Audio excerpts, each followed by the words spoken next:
अब देखिए यहाँ पर जो हमारे एनसीईआरटी बुक का पॉइंट है, आप बुक देखेंगे केमिस्ट्री की तो क्या है, ठोस पदार्थों का द्रवों में विलयन, माने विलेय कैसा हो ठोस और विलायक कैसा हो द्रव, तब क्या कंडीशन बनती है वाष्प के लिए, है ना। उसकी भाप कितनी बनेगी, वाष्प दाब कितना होगा, ये हमको देखना है। तो चलिए टॉपिक समझ में आ गया। ठोस पदार्थ माने ये क्या है विलेय, ये क्या है विलेय, और किसका हमको देखना है द्रवों में, माने ये क्या हो गया विलायक, और उनका हमको क्या पता करना है वाष्प दाब पता करना है कि कैसे होगा।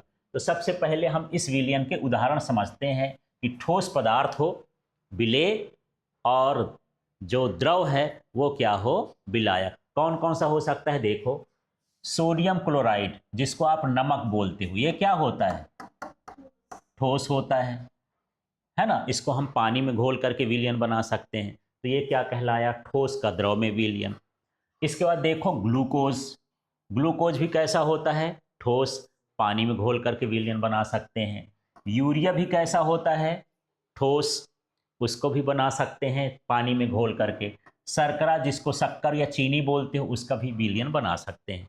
तो ये विलयन क्या कहलाए ठोस का द्रव में विलयन।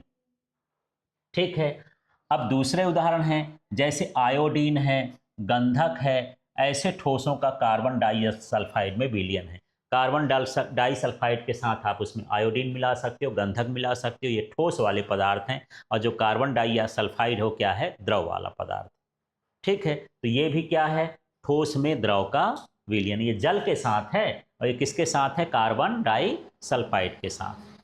ठीक है, ये तो विलयन समझ में आ गया, लेकिन अब हमको उनका समझना है क्या वाष्प दाब कैसा होगा। तो इस चित्र से आप समझेंगे ये सभी जो हम ठोस पदार्थ देखे हैं ये जनरली कैसे होते हैं अवाष्पशील, इनकी वाष्प नहीं बनती है।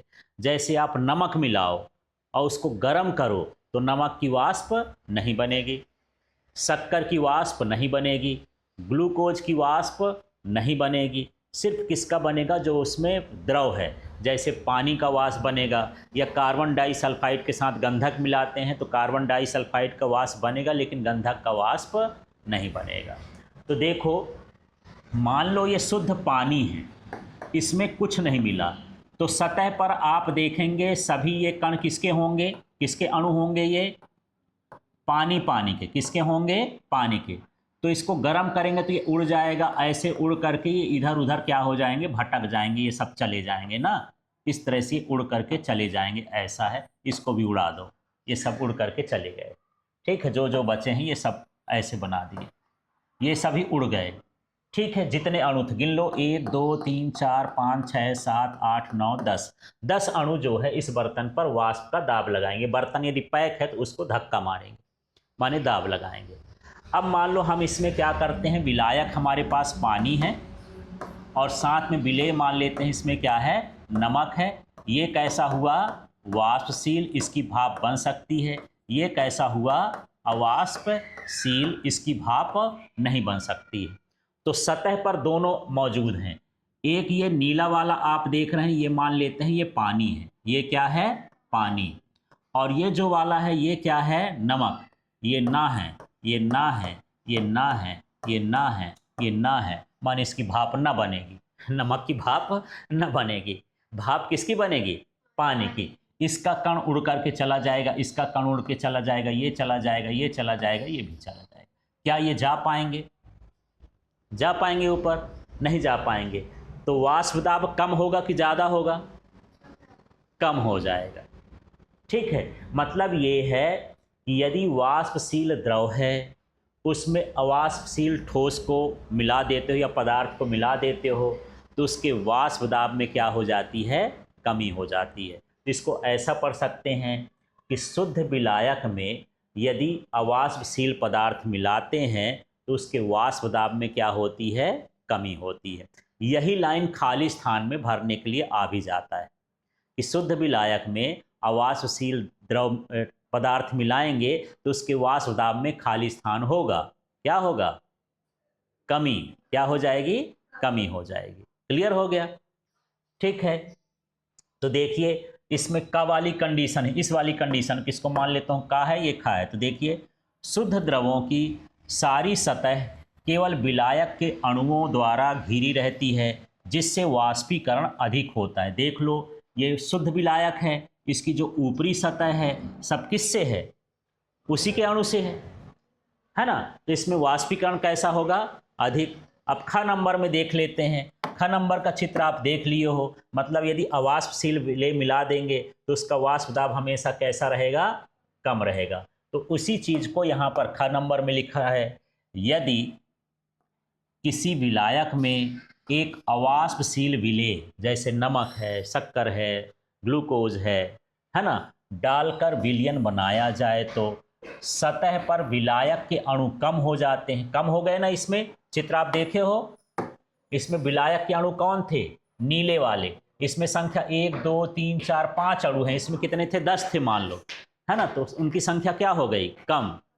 ठीक है, इसलिए जो इसका वाष्प दाब होगा वो क्या हो जाएगा, वाष्प दाब हमेशा शुद्ध विलायक का क्या हो जाएगा, कम होता है। ठीक है, अब ये वाष्प दाब किस पर निर्भर करता है, ये निर्भर करता है अवाष्पशील विलेय की मात्रा पर। यदि ज्यादा नमक मिला दिए तो अभी हम देख रहे थे, समझना, यहां पर ये एक अणु हो गया, ये दूसरा अणु हो गया, ये तीसरा अणु हो गया, बीच में जो है नमक भरा है, बीच में क्या है, नमक। अब मैं नमक और भर दूं तो ये भी गायब हो जाएगा, ये भी न रहेगा। ऊपर अब क्या हो गए, एक दो ही बचे, और नमक भर दूं और न बचेगा, ऊपर की सतह अब जो है नमक से घिर जाएगी, कुछ कम ही बचेगा। मतलब ये है कि जैसे जैसे आप विलेय की मात्रा बढ़ाते जाओगे, अवाष्पशील विलेय की, वाष्प दाब क्या होता जाएगा, कम होता जाएगा। ठीक है, उसके प्रकृति पर निर्भर नहीं करता है, मात्रा पर निर्भर करता है। जैसे मान लो नमक मिलाए 50 ग्राम 100 ml के पानी में तो उतने वाष्प दाब होगा, और यदि शक्कर भी मिला दिए उतने ही, तब भी उतने वाष्प दाब होगा। माने मात्रा पर निर्भर करता है, विलेय की प्रकृति पर निर्भर नहीं करता है। ठीक है, अब यहाँ थोड़ा सा उदाहरण देख लीजिए। यदि 1 किलोग्राम जल है, उसमें 1 मोल सुक्रोज या चीनी मिला दिए हैं, है ना, तो जल का वाष्प दाब होने वाली कमी लगभग उतनी ही होगी जितनी 1 मोल यूरिया को जल के साथ मात्रा मिलाने में होगी। ये बात समझ में आई, नहीं आई अभी आप लोग को। यहां पर पानी कितना हम लिए हैं, कितना लिए हैं, 1 किलोग्राम। इसमें 1 मोल क्या मिला रहे हैं, मान लो शक्कर, क्या मिला रहे हैं, शक्कर। और वाष्प दाब मान लो 3 atm कमी हो, एटमॉस्फेयर वायुमंडलीय दाब में इतनी कमी हो गई।